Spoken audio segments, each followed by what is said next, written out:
సామాజిక ఉద్యమ వందనాలు తెలియజేస్తా ఉన్నాను. ఈరోజు నేను సిరిసిల్ల బీవై నగర్, ఏదైతే బద్దం ఎల్లారెడ్డి గారి నగర్ పేరిట ఉన్నటువంటి నగర్లో ఆడేపు సీనన్న అనేటువంటి నేత కార్మికుడి కుటుంబంలో ఇవాళ నేనున్నాను. ఇవాళ వారి యొక్క కుటుంబ పరిస్థితి చూస్తే ఈ యొక్క సిరిసిల్ల గడ్డ మీద 80,000 పై చిలుకున్నటువంటి కులాలుగా ఉన్నటువంటి కుటుంబం, జనాభా ఉన్నటువంటి కులం. అదేవిధంగా ఈ రాష్ట్రంలో 30 లక్షల పై చిలుకున్నటువంటి జనాభా ఉన్నటువంటి కులం. ఇవాళ సిరిసిల్ల గడ్డ మీద నేత పని చేసుకుంటున్నటువంటి వారంతా కూడా రోడ్డున పడ్డటువంటి దుస్థితి ఉన్నది. ఇవాళ ఈ యొక్క ఆడేపు సీనన్న కుటుంబం ఇవాళ అరిగోసపడతా ఉన్నారు. ఇవాళ ఈ కుటుంబం ఇప్పటికీ 6 నెలల నుంచి పని లేక ఇలా రేకుల ఇంట్లో, 2 ఇండ్లు ఉండేటువంటి రేకుల ఇంట్లో దొరలకు దొరసానులకు అయితే పశువులు కట్టడానికి కూడా పనికిరానటువంటి దాంట్లో ఆత్మగౌరవాన్ని మేము మా గుండెల్లో పెట్టుకొని ఇవాళ ఇక్కడ నివాసం చేస్తూ ఇక్కడనే ఒక ఎంతో కష్టపడి ఒక 2 జతల సాంచెలను ఏర్పాటు చేసుకొని ఆ సాంచెల ద్వారా మా కుల వృత్తిని మేము కాపాడుకుంటూ యావత్ సమాజానికి మానాన్ని కాపాడేటువంటి వృత్తిలో ఉన్నప్పుడు ఇలా 6 నెలల నుంచి పని లేకపోవడం కారణం వల్ల ఇవాళ ఈ కుటుంబం అరిగోసపడతా ఉన్నారు.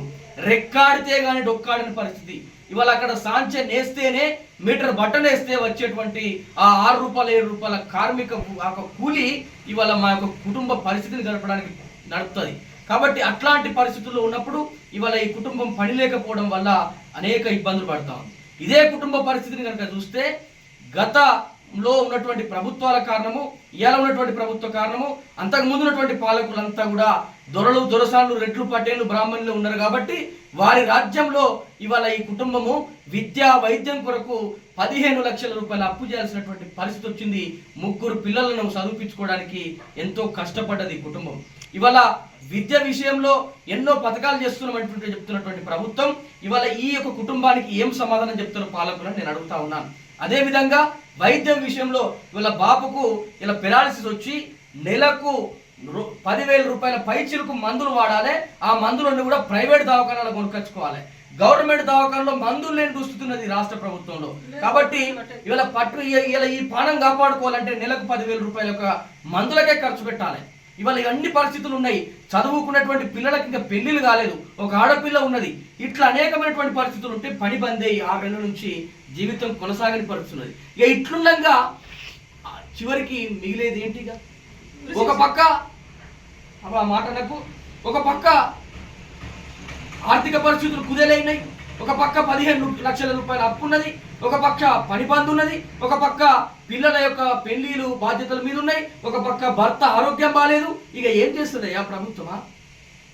అమ్మ మాట్లాడుతూ ఉంది, ఉరి ఎవరికండి శిక్ష? ఎవడేసుకోవాలి ఉరి?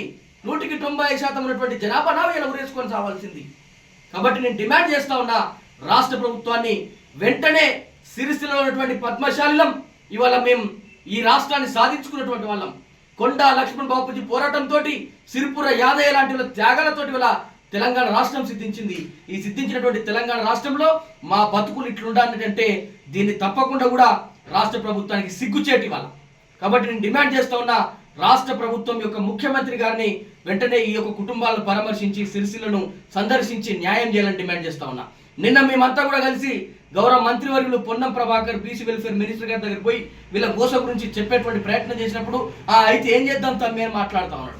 ఏం చేద్దామంటే నేను డిమాండ్ చేస్తా ఉన్నా, మీరే మీ యొక్క పార్టీ సిరిసిల్లలో సభ పెట్టి ఎన్నికల సమయంలో పద్మశాలిల ఓట్ల కోసం 30 లక్షల మంది ఓట్ల కోసం మీరు హామీ ఇచ్చారు కదా, 365 రోజులు పని కల్పిస్తామన్నారు కదా, ఇవాళ ఏడాది గడుస్తున్నా కూడా ఎందుకు ఈ విషయంలో మీరు ఆలోచన చేయడం లేదని నేను డిమాండ్ చేస్తా ఉన్నా.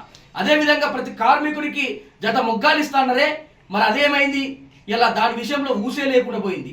అదేవిధంగా ఎవరైతే పవర్ లూమ్స్ ఏర్పాటు చేసుకుంటారో వారికి 90% సబ్సిడీ ఇస్తాన్నారు, అది మాటే లేకుండా పోయింది. ఇవాళ పద్మశాలకు సంబంధించినటువంటి పాలక మండలులకు కనీసం పాలక మండలి ఏర్పాటు చేసిన పరిస్థితి ఉన్నది. ఖాదీ బోర్డు కానీ, పద్మశాలి కార్పొరేషన్ కానీ, టెస్కో కానీ, అదేవిధంగా టెక్స్టైల్ కార్పొరేషన్ కానీ, అది హ్యాండ్లూమ్ కార్పొరేషన్ కానీ వీటికి కనీసం పాలక మండలి ఏర్పాటు చేయకుండా కేవలం రెడ్లకు దొరలకు మాత్రమే ఇవాళ అందలం ఎక్కిస్తూ ఇవాళ చివరకు మా యొక్క చేనేత ఖాదీ బోర్డుకు సంబంధించినటువంటి మినిస్ట్రీని కూడా దొరచేతిలో పెట్టిండయ్యా ఈ యొక్క రాష్ట్ర ముఖ్యమంత్రి.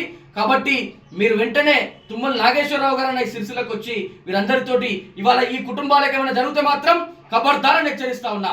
ఇవాళ ఈ తల్లి చెప్తా ఉంది, నా బాధను నేను తట్టుకోలేకపోతున్నా, నాకు ఆసరా కావాలి, నాకు సపోర్ట్ కావాలి, నాకు సహాయం కావాలని కోరుతా ఉంది. సహాయం చేయాల్సినటువంటి బాధ్యత రాష్ట్ర ప్రభుత్వం మీద ఉన్నది, కేంద్ర ప్రభుత్వం మీద ఉన్నది. మీరు గనక దొరకు మంత్రి పదవి ఇచ్చి మా బాధలు తెలియనటువంటి బిడ్డను ఇలా నువ్వు తుమ్మల నాగేశ్వరరావుని పెట్టినవే. తుమ్మల నాగేశ్వరరావు ఏడున్నావు, నువ్వు ఏడబండుకున్నావు. ఇలా సిరిసిల్లకు రా, ఈ యొక్క ఉరి తాళ్లను పరిశీలించు, ఈ యొక్క ఆగిపోయినటువంటి మొగ్గాలను పరిశీలించు, దుమ్ము ధూళి పడుతున్నటువంటి మొగ్గాలను పరిశీలించు, ఇవాళ బూడిద రాలిపోతున్నటువంటి శవాలను నువ్వు పరిశీలించి ఈ కుటుంబాలకు న్యాయం చేయడానికి సత్వరమే చర్యలు తీసుకోవాలని నేను డిమాండ్ చేస్తా ఉన్నా. లేని పక్షంలో బిడ్డ ఏ విధంగానైతే ఇవాళ కులగణన కోసం 10 రోజులు ఆమరణ దీక్ష చేసి కులగణన సాధించుకున్నామో అదే రకంగా చేనేతల కోసం రేపు మీరు స్పందించకపోతే మాత్రం ఒక మహా పోరాటానికి సిద్ధంగా ఉన్నా మీ Jakkani Sanjay Kumar BC Azad youth federation అని నేను డిమాండ్ చేస్తా ఉన్నా. అదేవిధంగా మీకు కూడా నేను భరోసా ఇస్తా ఉన్నా. యావత్ ఇవాళ దేశంలో రాష్ట్రంలో జనాభాలో ఉన్నది 90% మనము మన ఓట్లు మనం వేసుకుంటే మనదే రాజ్యం వస్తుంది. మన కోసం మనం పోరాటం చేస్తే మనదే పాలన వస్తుంది. మీరు ఎట్టి పరిస్థితుల్లో కూడా అధైర్యపడొద్దు. మీరు ఇల్లు అమ్మొద్దు, సాంచలు అమ్మొద్దు. ఇప్పటికీ ఒక సాంచలన్నీ అమ్మినా అని చెప్తా ఉన్నారు. ఇల్లు అమ్ముకుంటా ఇవన్నీ కూడా పెట్టొద్దు. దయచేసి మంచి రోజులు మనకు రాబోతూ ఉన్నాయి కాబట్టి ధైర్యంగా ఉండండి. మీ తోటి కార్మికులకు కూడా చెప్పి ప్రాణం అనేది 1000 కోట్లు పెట్టిన దొరకదు కాబట్టి దయచేసి మీ యొక్క జీవితాలను మీరు కాపాడుకోండి. మీకోసం పోరాటం చేయడానికి మేము ఎల్లకాలం కూడా సిద్ధంగా ఉన్నాం. అవసరమైతే మీకోసం మా ప్రాణాలు ఇస్తాం, మీకోసం మేము లాఠీ దెబ్బలు తింటాం, మీకోసం మేము రోడ్ల మీద పండుకుంటాం, మీకు న్యాయం చేసినా కూడా కొట్లాడతాం. తల్లి తప్పకుండా ధైర్యంగా ఉండాలి. మీరు ఎట్టి పరిస్థితులు కూడా అధైర్యపడొద్దని తెలియజేస్తాం.